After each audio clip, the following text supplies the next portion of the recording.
So today on Project Shop, I'm gonna put this centrifuge back together. I have the other pieces outside baking in the sun, and this lid, I really wanted to either paint or get the aluminum finish back on the lid here. I kind of wish I would have powder coated this and then put it on the milling machine and milled it. But I'm hitting it with this sander that I got. Seems to be working out okay. I don't know if I'm going to be able to clean this up the way I want it. I might have to actually repaint this. I don't know, but we're going to finish sanding it, and then I'm going to bring the other pieces in, which I had to, since I had them on the wires, I should have made the loops a little bigger. There was little lines where the paint didn't get to. So I just gave them a little spritz, and then I just got it curing out there.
Okay, so I'm gonna wash that off. Unfortunately, it did get down into it a little bit, but I can come back and touch that up.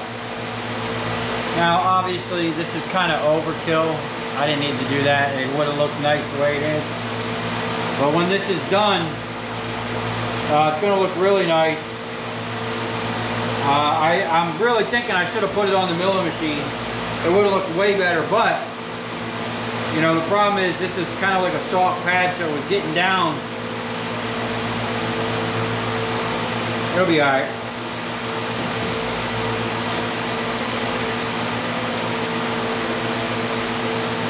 Wow.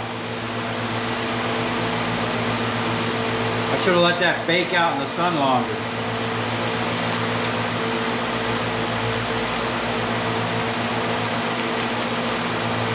I'm gonna go take this over and wash it.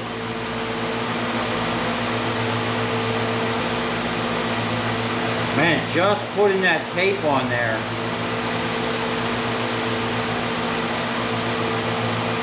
It's been more than 24 hours, but it was in here in the shop most of the time.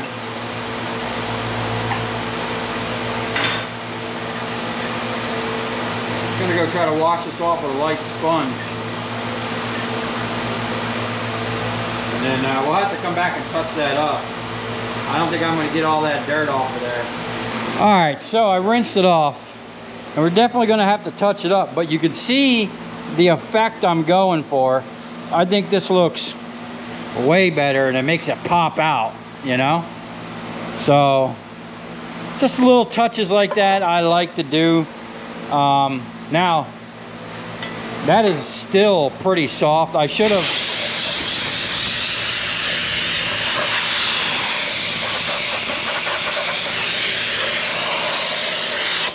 had this thing out in the sun all day. So I'm actually gonna let this bake out in the sun. I got the other stuff out here baking in the sun, but this stuff I can bring in. I'm gonna let this bake out here, and then once it dries, I can come back and just kind of hand paint that in. That needs some work. That looks like crap, but you know, from a distance, hey man, that thing looks slick. So we're gonna We'll bring this thing in first. Let's see. Oh, it's nice and warm. All right, yeah, well, we're gonna bring that in.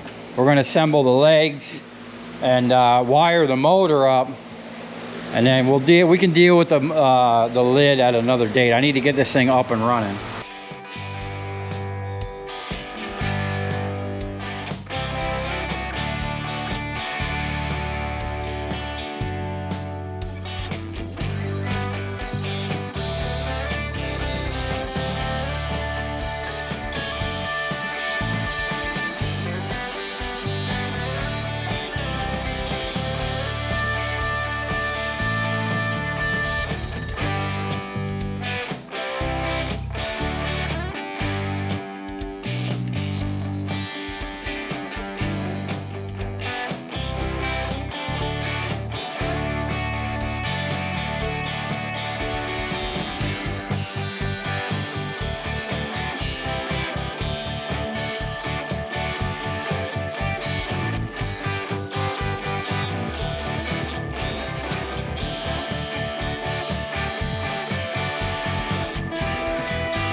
Okay, it's coming together. Gotta put these clips on.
All right, there we go, man. This thing is looking awesome. Now, I did mess that up by sanding that, but I'm just gonna go touch that up with a little brush. I mean, this thing's gonna get kind of messed up and oily, but look at that, man. That thing looks slick. We still gotta put our little vents in and finish dialing this thing in. Now, since it came with the 110 cord, I'm just going to temporarily wire it to 110. But eventually, I'm going to have a whole panel I'm going to build for this. Like a little sub panel where I bring a 220 pigtail up into a panel where I can have, I'm going to need at least 3 220s. I'm not sure what the phase converter, the variable frequency drive runs off of. Whatever that runs off of, we're gonna have all the plugs, and I will put like a 110 plug in there and have breakers for it and all that stuff, and some type of switch, because I don't know how this thing turns on and off if you just plug it in and turn it off. I would like to have switches for all this stuff, so we'll make a little switch panel for it, and we're gonna really get this thing dialed in. It's gonna be, I'm really excited. It's gonna be a cool setup. So I'm gonna round up the manual for the motor and the plug. We'll get that wired up, and then we'll get some of the fittings out, and then we'll plumb the fittings in, and then we're gonna have to clean up that area. I'm just gonna put it over there temporarily until I figure out a space. So it's actually gonna work out nice, because the oil filter press, which is pretty big, will actually fit right in this corner. It's kind of narrow. I'll still be able to get in and out of this door, and be nice, because I can't get in and out of that door right now.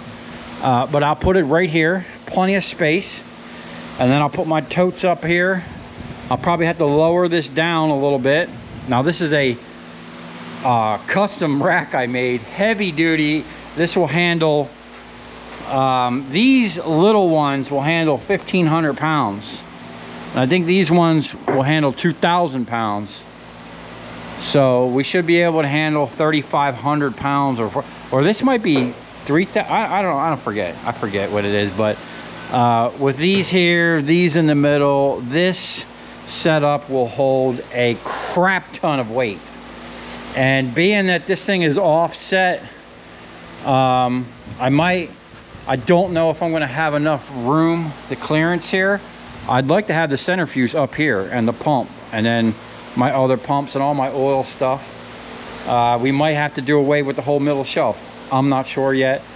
We won't know that until I get this cleared out and get some totes over here, and you know, we'll get this dialed in. So let me round up the fittings and we'll be right back.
I'm going to see if I have some connections.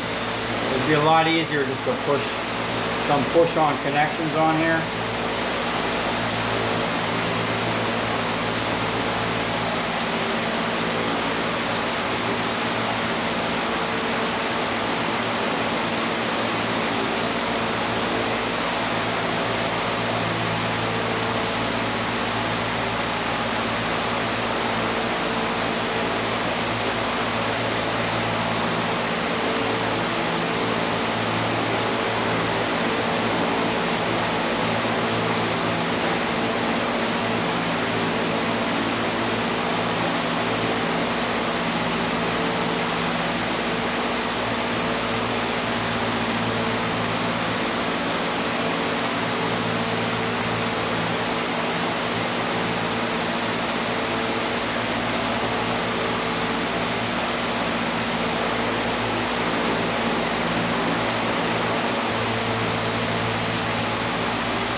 So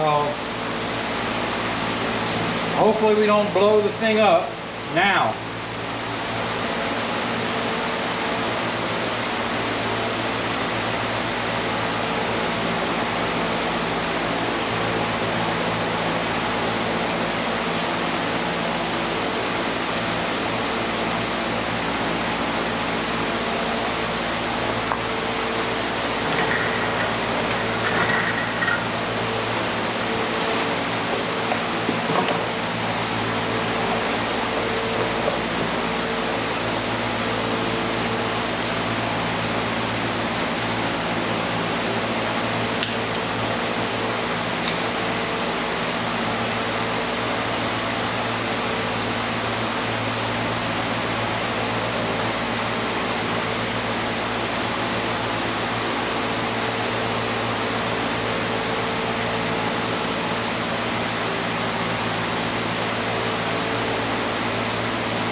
This hose, this is actually a high temp hose. Feels like a silicone hose.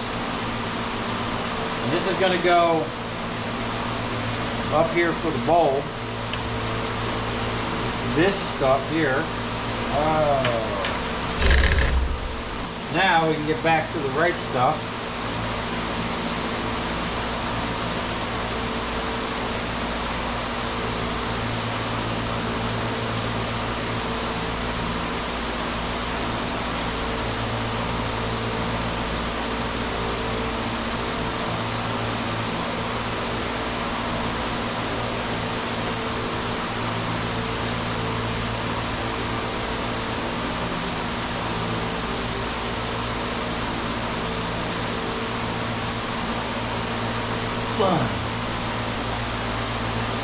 I kind of had a sharp lip where they cut it with like a pipe cutter, I guess. And that goes down in the lid and there's a seal on the inside. I don't want that tearing it up if I pushing it in and out of there.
So the next step, I'm just going to plug this thing in.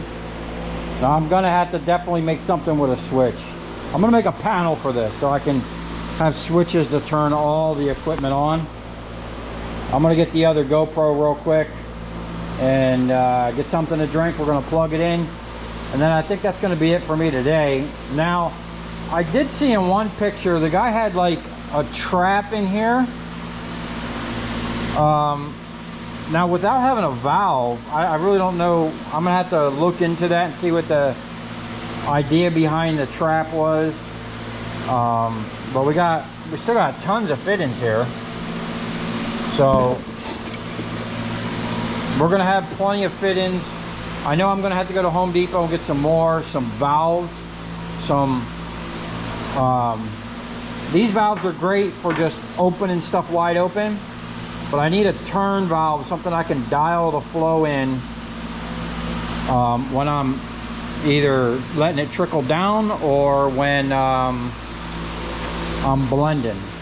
And we might actually have to get some pumps, some small pumps, because if I'm blending a bunch of fuel and I have full tanks, when you have a full tank, it's going to be more pressure coming out than when you have like a quarter tank.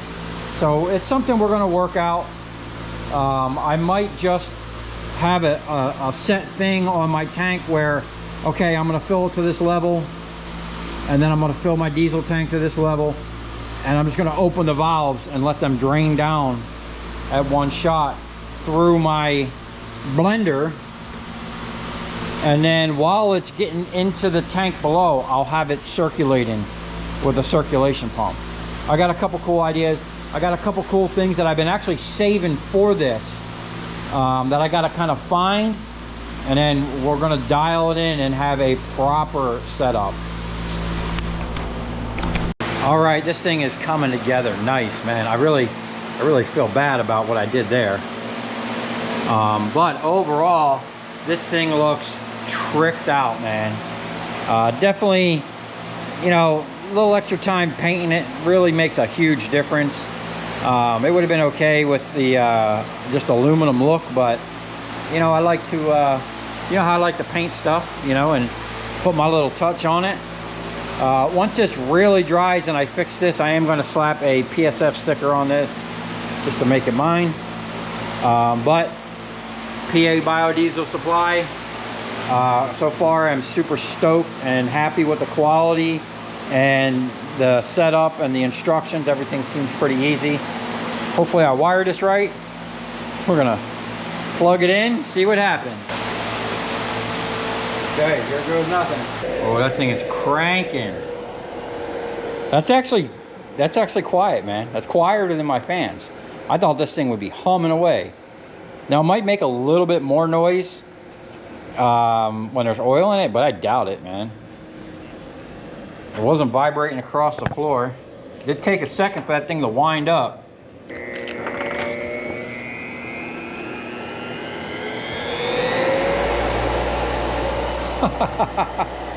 Got a little vibration in there, but that's not bad. That's not bad at all, man. That thing will sit there and run. Now I will be wiring this thing 220. I just think it's going to be a little more efficient, easier on the motor, especially if we're running it for a few hours at a time. And that's something we gotta you know, look into, the watt hours and all that stuff. I'll put a voltmeter on it, see how many amps it's pulling, see how much it's actually costing to run this thing. They say that you can make fuel for about 10 cents a gallon, and that depends on the mix you're running, you know, and then your setup on your truck. We're gonna have to set the truck up a little bit, but I'm telling you, the money I'm gonna save in, you know, 100 gallon every time I go to the gas pump. Like I literally just 2 days ago put $100 in my truck. I got to put another $100 in today, you know, and the week is just starting. So this thing's going to save me a lot of money. So it's going to benefit me to buy a quality fuel pump for the truck, a pickup pump, maybe even, you know, do the fuel bowl delete, or I'm definitely going to do the hutch mod, put a after tank fuel filter, and then the pump. You know, we're just going to have to upgrade all that stuff, which will be something we can kind of do as we start saving money, you know. And I'm already sitting on, I don't know, 600 gallons maybe. I've got fuel to burn. I got diesel fuel to cut it with, and I got oil to process. Okay, so we're one more step closer to actually running oil through this. The next step is to get the tanks cleaned, get them in here, fill them with oil. Now it sucks that I've had some of this oil sitting for a while in tanks that have been settled. It's settled. It's been, some of that stuff's probably been out back for a year, which is really good. And then I have stuff I just got. But the way I'm going to do my tanks, we're going to do a 2-tank settle and setup. I've had extremely good results with that in the past, you know. And then, like I said in my live stream or on my last video, I am going to make a float. So in the past, I always picked up from like halfway or like, you know, a third up. After draining, I always would drain off a couple gallons off the bottom and then put that to the side and let that settle, you know. What I used to have, honestly, was a water cooler, which worked great. I cut the top off of it, and I can pump off a gallon or two off the bottom, dump it in my water cooler, and then I can bleed off any sludge and stuff like that, and then have that jug with pretty much, it would just do the same thing. But we're going to have a great setup. It's going to take a little bit of trial and error once we get it set up, and a couple revisions as I get more of the stuff that I want for this. But we have the ultimate centrifuge, okay? And if you guys haven't seen PABiodiesel.com or their YouTube channel, man, go show this guy's YouTube channel some love, man. Show them that we're here to support them, and we're here to support making free fuel, you know? And I'm glad I seen in a comment another guy did research. He commented that he was going to get this set up because he did the research, and this seems to be the best one. And that's what my thoughts were. You know, they've basically taken the best of everything and combined it into the ultimate force centrifuge, you know. And if you're going to be doing this, like I want to do it on you know, kind of a bigger scale than just putting in a little truck driving around. Like I'm driving to Miami and back and all over. You know, I'm hoping to save probably $800 a month. You know, sometimes I spend $800 to $1,000 a month in fuel easily. So hopefully we can get that cost down to about $100 a month, and you know, then we can start getting into some other cool stuff. But let me know what you guys think about the color scheme. I will be, next time you see this, I will kind of patch that up. I'm not going to go too crazy. I'm just going to hit it with a brush. It is going to get banged up and messed up for me, you know, moving it, because every time you got to clean the bowl, you got to pull this out and then open these up. So, but in my opinion, I think this thing looks amazing, and I'm really stoked, and I'm really anxious to get this thing sitting on top of a tote and start spinning some fuel. So come this far, thanks for watching. Let me know any questions or suggestions or anything in the comments. You know, I love the comments. I do read them all, even if I haven't been able to respond to them all. Dropping videos every day, but I do appreciate them. I read them. I appreciate you guys watching, and stay tuned, because we're going to have an awesome free fuel maker, and we're going to be taking things to the next level over here.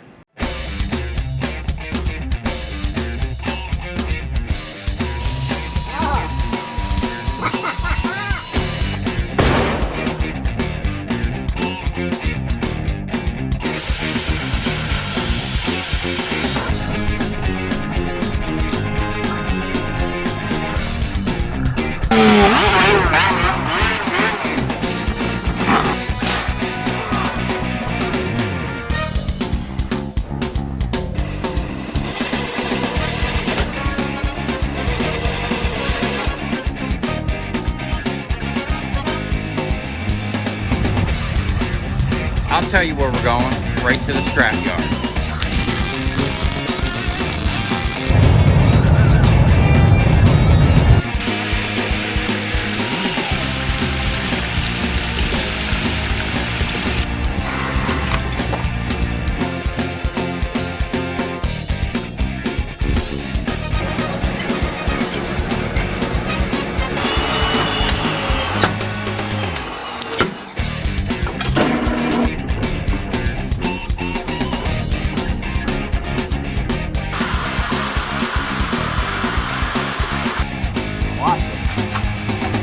Dancing. You ever seen your copper dance before?